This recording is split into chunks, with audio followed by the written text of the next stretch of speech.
বলে না যার টাকা আছে সে টাকা উড়ায়। মাইক্রোসফটের প্রতিষ্ঠাতা বিল গেটসের কয়েকদিন আগে আমি একটা বই পড়লাম, বইয়ের নাম ছিল রোড অ্যাহেড। সে হার্ভার্ড ইউনিভার্সিটির ড্রপ আউট স্টুডেন্ট ছিলেন।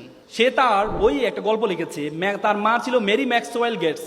মেরি ম্যাক্সওয়েল ছোটবেলা তাকে 3টি পরামর্শ দিয়েছিলেন। বলছে বাবা, তোমাকে বড় হইতে হলে 3টি কাজ তোমাকে করতে হবে। কি কাজ? একটি হচ্ছে you have to be exceptional, তোমাকে ব্যতিক্রম হইতে হবে।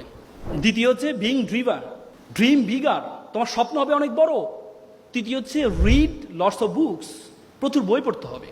যখন তাকে ছোটবেলায় পরামর্শ দিয়েছিল বি এক্সেপশনাল, তোমাকে ব্যতিক্রম হতে হবে, যখন বিল গেটস দেখতে পেলেন, সে যখন হার্ভার্ডে পড়া শুরু করলেন, তখন বড় বড় অফিসিয়াল যে কম্পিউটারগুলো আছে, এই কম্পিউটারগুলো তাকে ইউজ করার জন্য দেওয়া হয়।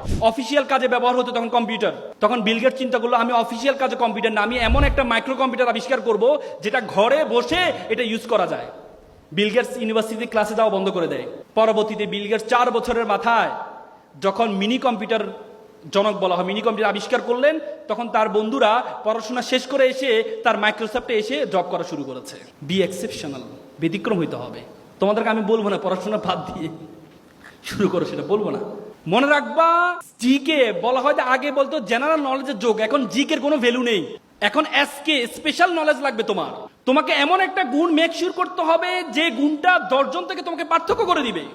আগে বলতো নলেজ ইজ পাওয়ার, এখন বলো knowledge is powerless without skill. দক্ষতাবিহীন নলেজের কোনো ভ্যালু নেই। তুমি যদি দক্ষ না হও, এই নলেজের কোনো ভ্যালু থাকবে না।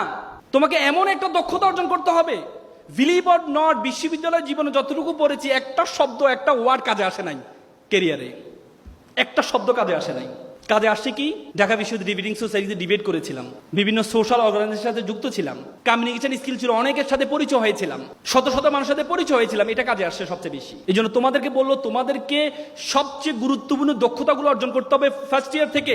বলে না যার টাকা আছে সে টাকা উড়ায়, তার অনেক টাকা এই জন্য উড়ায়।